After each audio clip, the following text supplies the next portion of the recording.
Me llamo Clay, tengo el privilegio para compartir la palabra con ustedes hoy. Muchas gracias por la oportunidad. Por todo el mundo, a pesar de toda nación o cultura, a la humanidad les encanta a las historias. Contamos muchas historias en muchas formas y estilos, como películas, libros. Oh, sí, por favor, sí, siéntese. Sí, gracias. Lo siento. Bueno, contamos muchas historias en muchas formas y estilos, como películas, libros, obras de teatro, historias en la escuela para enseñarnos, historias dichos alrededor del fuego para disfrutar. En cualquier formato, las cuentas o las historias son partes integrales de la cultura humana alrededor del mundo. Y con esta realidad en nuestras mentes, ¿qué hace una buena historia? ¿Qué hacen las historias tan interesantes con nosotros? Algunas ideas son personajes identificables, una trama cautivadora, acción intensa, posiblemente un héroe, quien llega al tiempo perfecto para salvar el día. Si una buena historia tiene estas características, mis amigos, tenemos una de las historias más increíbles en el texto que vamos a estudiar esta mañana. Es una historia con personajes identificables que están en un escenario lleno de peligro, un giro de trama increíble y un héroe que llega al tiempo perfecto. Esto es la historia de Dios, sobre Dios que salva al mundo, por haber enviado a su Hijo perfecto Jesús. Lo envió al mundo para morir en el lugar de los pecadores. Esta es la historia sobre el Evangelio, en que la salvación eterna está ofrecida. Sí, esto es la historia de la obra de Dios en la vida de cada cristiano. La historia se encuentra en Efesios 2, 1-10, y para empezar este mensaje me gustaría iniciar por revisando brevemente el contexto de la carta en la historia y entonces revisar el contexto de nuestro paisaje dentro de la carta. Primero, el contexto en la historia. Bueno, el autor de la carta es Pablo, ¿sí? Fue el autor de la epístola a los Efesios y fue una de las cartas que Pablo escribió de una cárcel en Roma, con las otras epístolas como Filipenses, Colosenses y Filemón. La audiencia, Pablo escribía a la iglesia ubicada en la ciudad de Éfeso, pues la audiencia que tenía en su mente fue de creyentes. Es una cosa importante para recordar mientras leamos este paisaje bíblico. Con el contexto en la carta, en general, la epístola de los Efesios tiene dos partes. La enseñanza o la doctrina, entonces la aplicación de la doctrina. La sección de doctrina es capítulos 1 a la 6, a la 3, y la sección de aplicación es capítulos 4 a 6. Nuestro texto para esta mañana se sitúa en el parte primero, cual Pablo empieza hablando sobre dos temas principales. 1. Las bendiciones espirituales que los creyentes tienen en Jesús. Y 2. El plan predeterminado de Dios para salvar a mucha gente del pecado. Nuestro paisaje en capítulo 2 describe la ejecución de este plan predeterminado por mostrando cómo Dios cambia a los pecadores a los santos y les poniendo en el reino del cielo. Esta conversión es la historia de cada cristiano y puede ser la historia de toda la gente que hoy no cree en Jesús. Este evangelio es disponible a cualquier persona que se arrepiente de su pecado y confía solamente en Jesucristo para su salvación. Ahora empezamos con el versículo 1 de Efesios 2. Bueno, y la traducción que uso hoy es las Biblias de las Américas. Y Él os dio vida a vosotros, que estabais muertos en vuestros delitos y pecados. Aquí tenemos nuestros dos personajes principales en nuestra historia. Tenemos Dios y tenemos el cristiano. Específicamente tenemos los cristianos antes de salvación. Pues con este versículo Pablo está diciendo que Dios o Él dio vida a los que creen en Él para salvación o vosotros.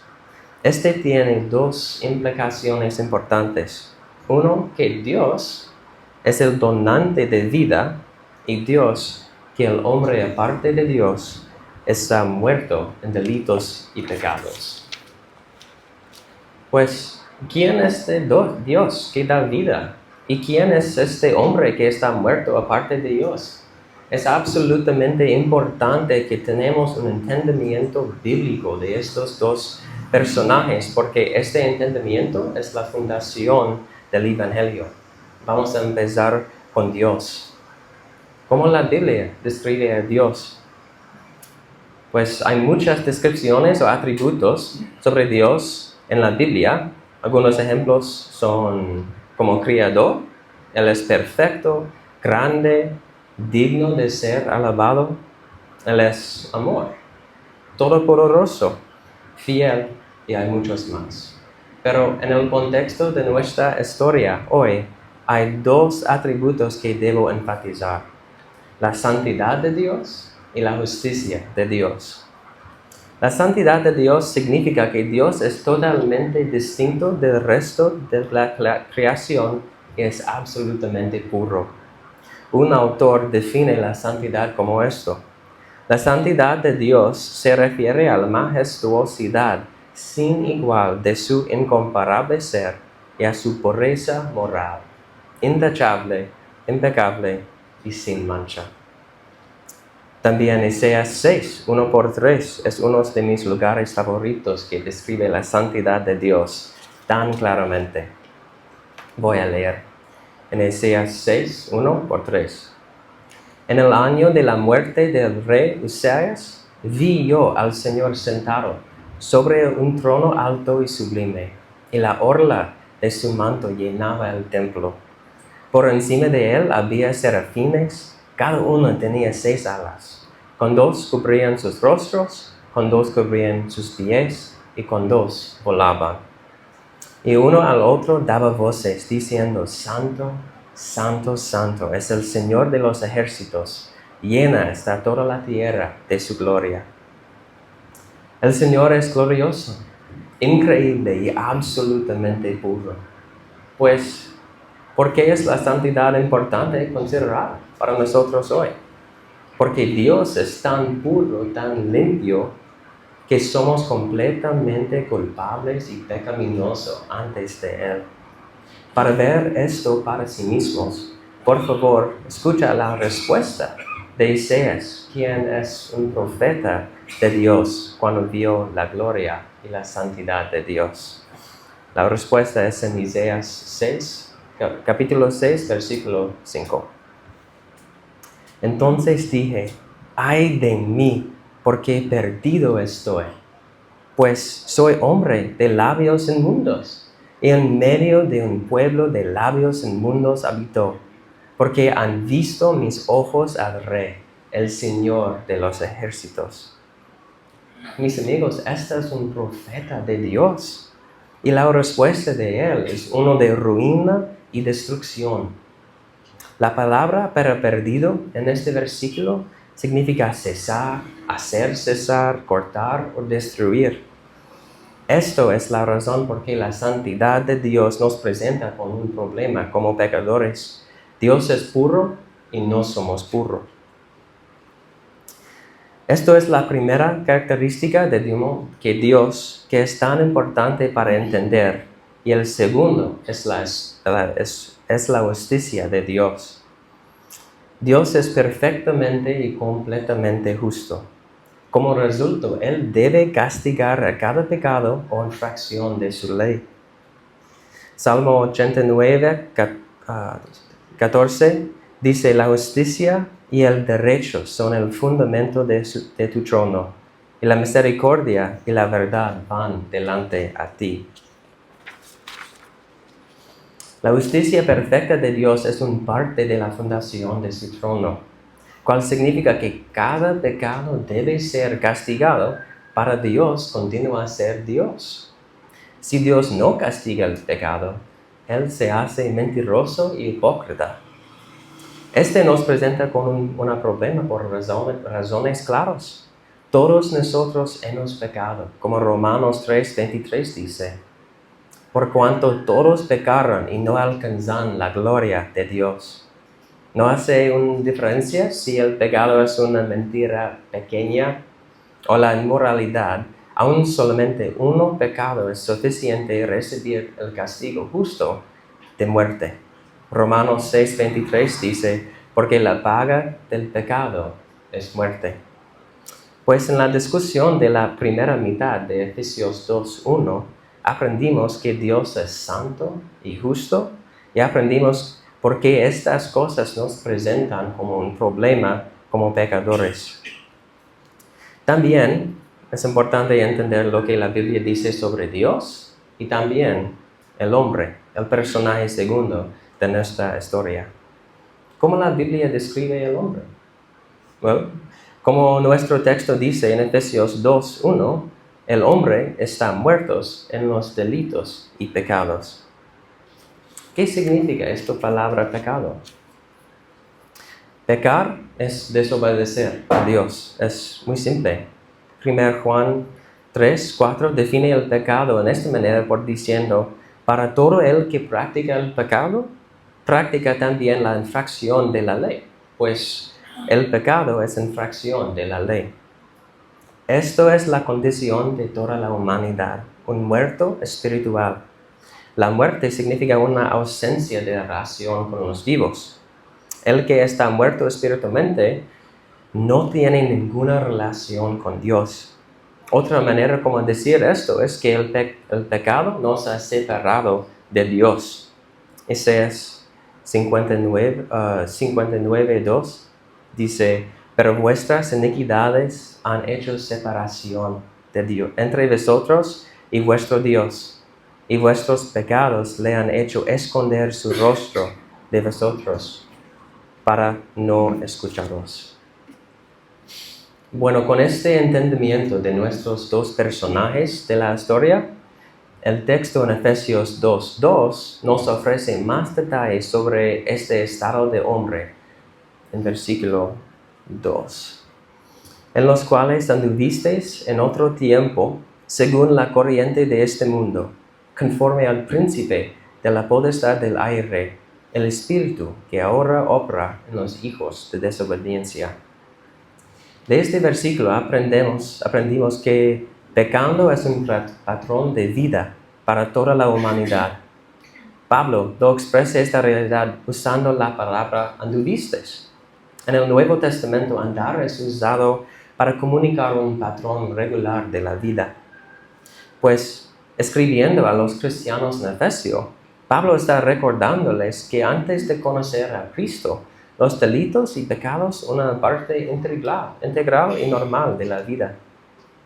Mis amigos, quiero notar que la apuesta es verdad también. Para el cristiano, el patrón sometido al pecado es algo de pasado. Si conocen a Cristo, ahora han sido libertados de la esclavitud del pecado.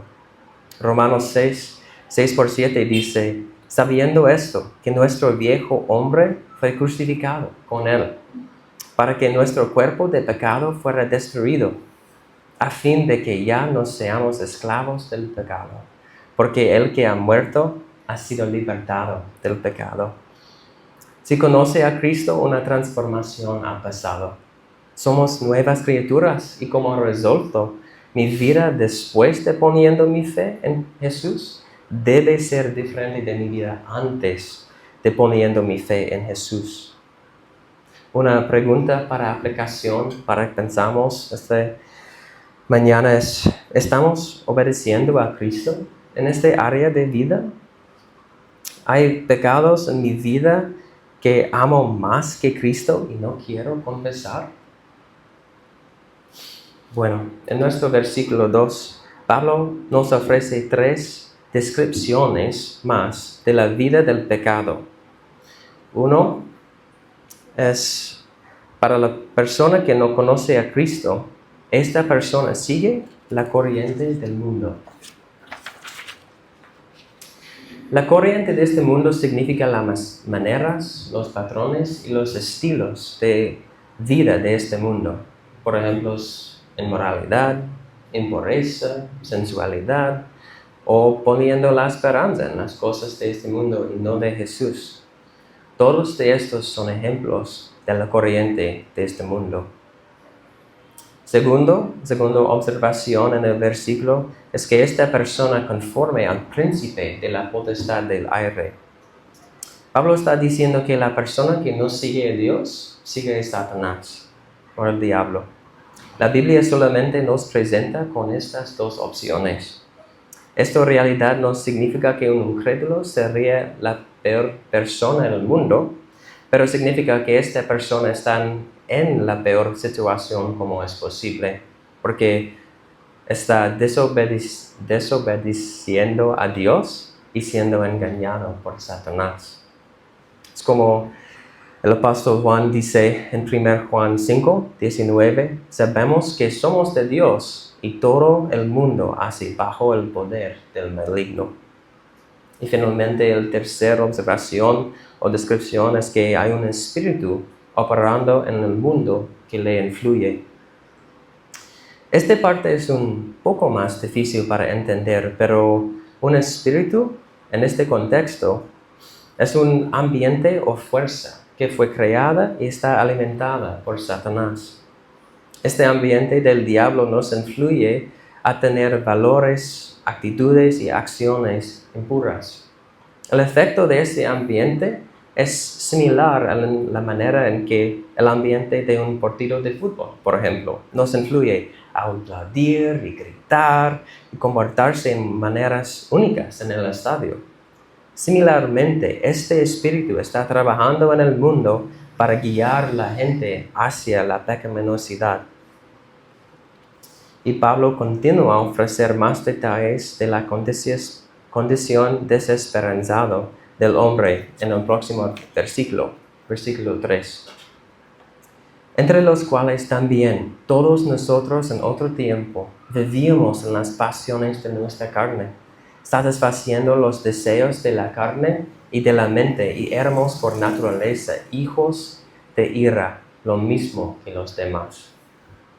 La frase "los cuales" refiere a nuestros pecados y delitos, y todos nosotros refiere a los miembros de la iglesia de Éfeso.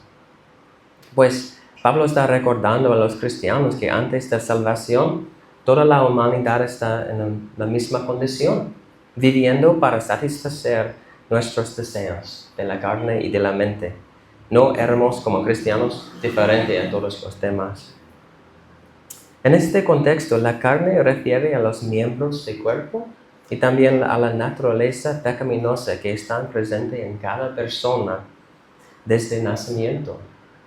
Como Salmo 51:5 dice, «He aquí, yo nací en iniquidad y en pecado me concibió mi madre».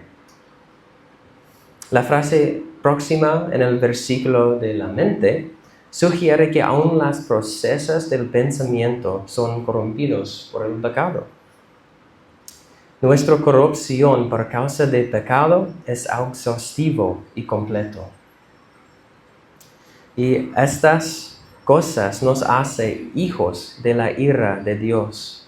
Desobediencia y incredulidad se liderarán a la ira de Dios, como dice Romanos 1:18-23. Porque la ira de Dios se revela desde el cielo contra toda impiedad e injusticia de los hombres, que son injusticia restringen la verdad. Porque lo que se conoce acerca de Dios es evidente dentro de ellos, pues Dios se lo hizo evidente. Pues, un poco más, pues, aunque conocían a Dios, no le honraron como a Dios ni le dieron gracias. La idea principal de este versículo y también los primeros 3 versículos es que la persona no regenerada es completamente sin esperanza y merece nada, solo la ira de Dios. Es difícil escuchar, ¿no? Pero sin establecer quién es Dios, quién es el hombre y quién es el problema de nuestra condición, no podemos entender correctamente el Evangelio de Jesucristo. Bueno, con los personajes, el escenario de nuestra historia establecido, llegamos al mejor giro de trama en todo el mundo, en versículo 4. Pero Dios, que es rico en misericordia por causa del gran amor con que nos amó, aun cuando estábamos muertos en nuestros delitos, y nos dio vida juntamente con Cristo, por gracia habéis sido salvados. Aquí, en mi opinión, son algunas de las palabras más dulces en toda la Biblia. Pero Dios, a pesar de que somos rebeldes por nuestra naturaleza, Dios nos salvó. A pesar de que no tenemos ningún deseo para seguir a Dios en nosotros mismos, Dios nos salvó. A pesar de que por nuestras acciones no merecemos nada, pero la ira de Dios, Dios nos salvó. A pesar de que sin la ayuda de Dios nunca queremos amar a Dios o nos acercarse a Él, Dios nos salvó. Dios, por causa del gran amor, ha dado la oportunidad de salvación por enviando a su Hijo, Jesucristo. Voy a leer 2 ejemplos de Romanos y también 1 Juan, que describe esta realidad. Porque en Romanos 6 por 8, porque mientras aún éramos débiles, a su tiempo Cristo murió por los impíos. Porque a duras penas habrá alguien que muera por el justo, aunque tal vez alguno se atreva a morir por el bueno. Pero Dios demuestra su amor para con nosotros en que siendo aún pecadores, Cristo murió para nosotros. Y también en 1 Juan 4, 9 por 10. En este se manifestó el amor de Dios en nosotros, en que Dios ha enviado a su Hijo unigénito al mundo para que vivamos por medio de Él. En esto consiste el amor. No en que nosotros hayamos amado a Dios, sino que en que Él nos amó a nosotros, envió a su Hijo como propiciación por nuestros pecados. El término propiciación significa un sacrificio que satisfacer la ira de Dios. Noten, mis amigos, que Dios es el uno que nos salva, no somos nosotros mismos. Es Cristo Jesús, el Cordero de Dios, sin tacha y mancha, quien sacrifició en nuestro lugar. Es su vida de obediencia perfecta ante Dios, Jesús, que nos salve por fe. Esto es la razón por que Pablo dice, por gracia habéis sido salvados. Versículo 6. Y con Él nos resucitó, y con Él nos sentó en los lugares celestiales en Cristo Jesús. Además, en Cristo Dios nos resucitó, y con Él nos sentó en los lugares celestiales. Creyentes son posicionados espiritualmente en el cielo, donde Cristo está. Ahora somos ciudadanos del cielo, como Pablo dijo en Filipenses 3:20. Porque nuestra ciudadanía está en los cielos, de donde también ansiosamente esperamos a un Salvador, el Señor Jesucristo. Jesús es el Hijo exaltado de Dios, y por causa del amor y gracia de Dios, nos hemos convertido en hijos y hijas de Dios. ¡Qué gracia increíble de Dios!, ¿no? ¡Qué giro de la trama de nuestra historia! Los rebeldes que merecían nada, pero la ira de Dios y castigo eterno, han recibido vida eterna completamente gratis y sin nuestras obras. ¡Qué maravilla! Bueno, el próximo versículo 7. A fin de poder mostrar en los siglos venideros las sobreabundantes riquezas de su gracia por su bondad para con nosotros en Cristo Jesús. Algunos de los motivos de Dios para salvarnos son su gracia maravillosa y su propia gloria. Sentando con los santos en el cielo, crea la oportunidad para Dios mostrar su gloria por su bondad por la eternidad, recibiendo la adoración que Dios merece. Escucha las voces del cielo en Apocalipsis 5 en el futuro. El tema de las alabanzas en la eternidad será el Cordero de Dios, Jesucristo, y lo que ha logrado aquí en la tierra. Voy a leer Apocalipsis 5, 9 y después Apocalipsis 5, 11 por 13. Y cantaban un cántico nuevo, diciendo: digno eres de tomar el libro y de abrir sus sellos, porque tú fuiste inmolado, y con tu sangre compraste para Dios a gente de toda tribu, lengua, pueblo y nación. También en Apocalipsis 5, 11 por 13. Y miré y oí la voz de muchos ángeles alrededor del trono, y de los seres vivientes y de los ancianos. Y el número de ellos era miríadas de miríadas y millares de millares, que decían a gran voz: el Cordero que fue inmolado, digno es de recibir el poder, las riquezas, la sabiduría, la fortaleza, el honor, la gloria y la alabanza. Al que está sentado en el trono, el Cordero, sea la alabanza, la honra, la gloria, el dominio por los siglos de los siglos. La muerte y la resurrección de Jesús para los pecadores es las sobreabundantes riquezas de su gracia, y crea la oportunidad para Dios recibir gloria como Él merece por la eternidad. Pablo va a ofrecernos más detalles en cómo estas riquezas de gracia pueden ser recibidos por un pecador para la salvación en versículo 8.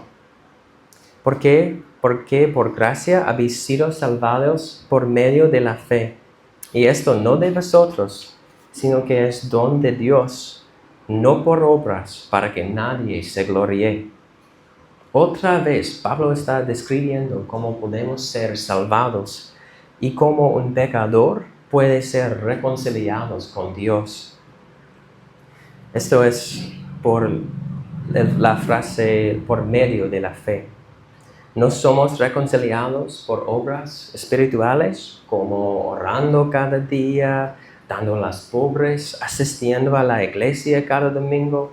No somos reconciliados a Dios por tratando de ser perfecto, por nuestros padres siendo cristianos, la misa o nada de estas cosas. Salvación es únicamente por medio de la fe, como el texto dice. En otras palabras, poniendo nuestra esperanza para reconciliación con Dios en la vida, muerte y resurrección de Jesucristo. Siendo 100% Dios y 100% hombre, Jesús vivió una vida perfecta, sin pecado ni una vez, y murió en nuestro lugar en la cruz. Allá, Jesús recibe el castigo como un criminal y un pecador. Después Jesús murió y pagó por completo nuestra deuda ante Dios y fue sepultado. Pero en el tercer día, Él resucitó, mostrando su victoria sobre la muerte y el pecado y la aceptación del Padre del sacrificio de Jesús.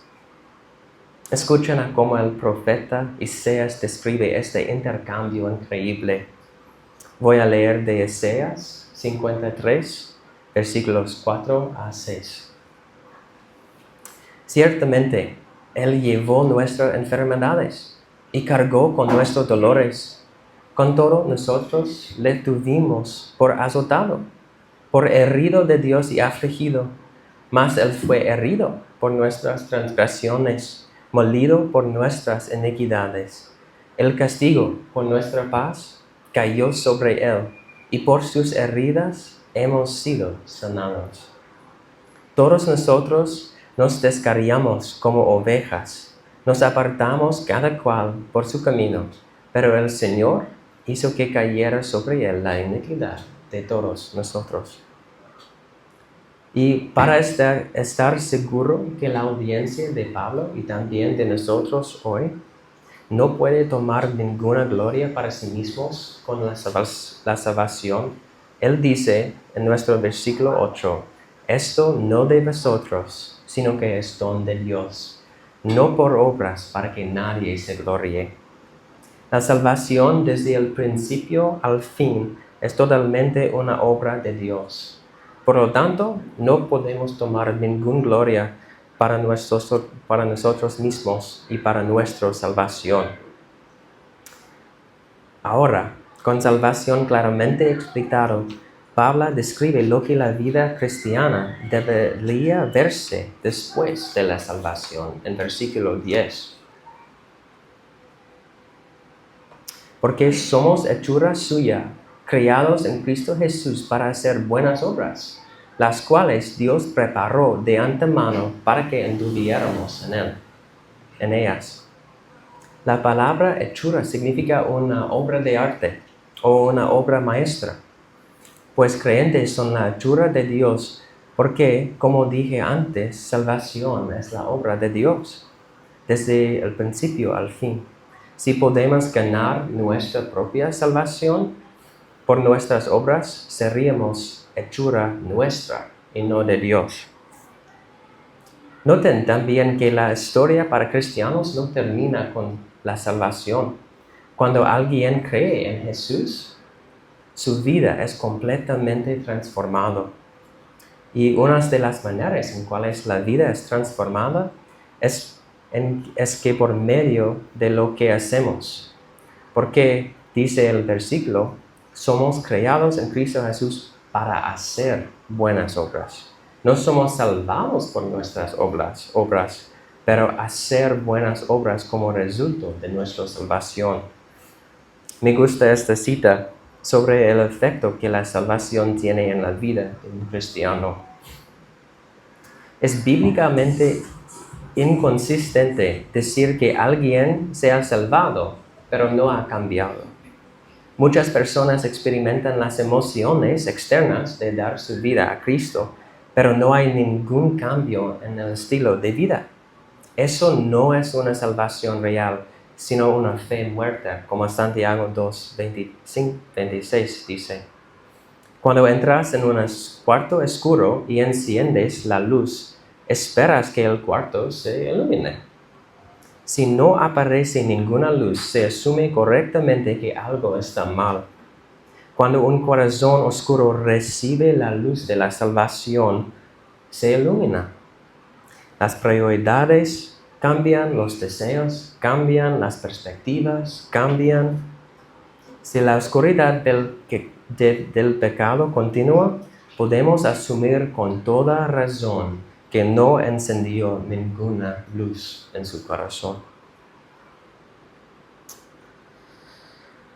Sí. ¿Han cambiado nuestras vidas después de confiando en Jesús? ¿O simplemente con nuestras palabras contamos a otra persona que nuestras vidas han cambiado?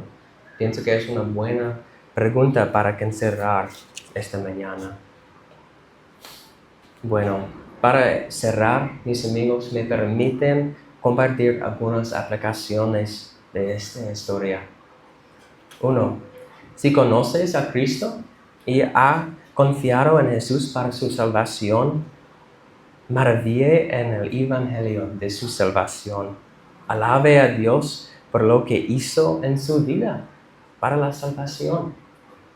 Y finalmente, como resultado de su salvación y de su amor para Dios, haga buenas obras. por la gracia del Espíritu y también para la gloria de Dios y no por nosotros mismos. Si está aquí hoy y no ha confiado en Jesús para salvación, le ruego reconcíliese con Dios. No puede ganar la salvación que necesita por sí mismo. Solamente es disponible poniendo su fe en Jesús, en su vida, muerte y resurrección. Es completamente gratis para usted. Simplemente necesita poner su esperanza de aprobación antes de Dios en Jesucristo y no en de usted. Vamos a orar. Padre Celestial, muchísimas gracias para este día, para la oportunidad para predicar el Evangelio, predicar su palabra. Oro que este mensaje sería una bendición a toda la gente aquí y que por tu palabra, por tu Evangelio, que el Evangelio cambiarían a los corazones que están aquí hoy. Muchas gracias para tu palabra y para tu salvación, que es completamente gratis por su Hijo Jesucristo. En el nombre de su Hijo Jesús. Amén.